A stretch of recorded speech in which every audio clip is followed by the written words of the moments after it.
semangat pagi. Bertemu kembali di channel Rionaldo Butar-Butar dalam khotbah 5 menit aja toko 5 untuk renungan harian.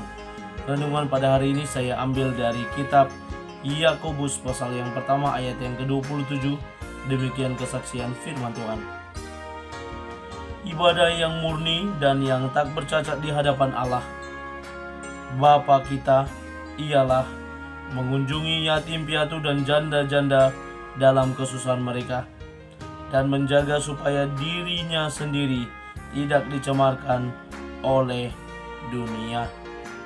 Siapakah orang yang beribadah?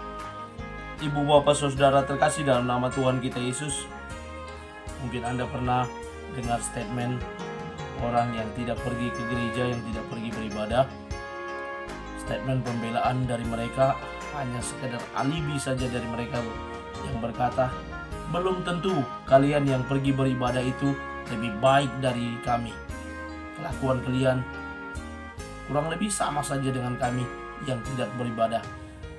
Itu hanya pembelaan saja dari mereka yang berkata bahwa mereka lebih baik dari kita yang pergi beribadah ke gereja pada hari Minggu, pertanyaan ibadah tengah minggu di rumah tangga atau di gereja.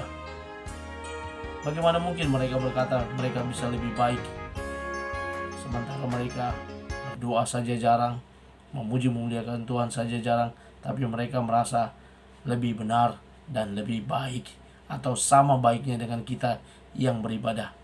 Ada dua hal yang bisa kita petik dari statement tersebut. Yang pertama, hal tersebut mengingatkan kita, memotivasi kita untuk benar, sungguh-sungguh di dalam Tuhan, supaya ketika kita beribadah ada implementasi yang kita dapat dari ibadah tersebut. Ketika kita terjun di masyarakat, kita boleh menunjukkan jati diri seorang yang beribadah. Yang kedua, hal ini juga bisa melemahkan kita. Karena apa? Ketika mereka katakan sama saja, berarti tidak ada implementasi atau berkat firman Tuhan yang kita bawa keluar kalau kelakuan kita gitu-gitu saja. Karena itu ibu bapak saudara terkasih dalam nama Tuhan kita Yesus, Yakobus berbicara tentang siapakah orang yang beribadah di hadapan Tuhan. Melalui nats ini kita bisa melihat 3 sosok atau 3 hal yang dilakukan oleh orang yang beribadah. Siapa yang beribadah? Yakni orang yang beribadah tersebut adalah yang pertama, orang yang beribadah adalah orang yang tak bercacat di hadapan Allah. Artinya kalau tidak bercacat, jelas dong kita beda dengan mereka yang tidak beribadah. Ketika mereka beribadah, kita beribadah, mereka tidak beribadah. Di mana mereka berada? Mereka berada di kedai, di warung-warung. Mereka berada di rumah, menggosip, mengata-ngatai orang, dan melakukan hal-hal yang tidak benar. Artinya kita adalah orang yang beribadah yang tidak bercacat di hadapan Allah. Itu yang pertama. Yang kedua, apa yang kita lakukan ketika kita adalah orang-orang yang beribadah, maka yang kita lakukan yang pertama adalah yakni mengunjungi orang-orang yatim piatu dan janda-janda dalam kesusahan mereka. Ini yang dilakukan kunjungan, adanya kepedulian, adanya kasih kepada orang lain yang kita tunjukkan melalui membantu mereka, menolong mereka, termasuk hanya sekedar dengan mengunjungi saja. Saya percaya orang-orang tersebut, orang-orang pinggiran tersebut, orang-orang kecil tersebut, pasti mereka akan merasa senang diperhatikan oleh orang lain. Nah, kalau kita katakan kita sebagai orang beribadah, maka kasih kita juga kita nyatakan dengan menolong atau membantu mereka yang kesusahan.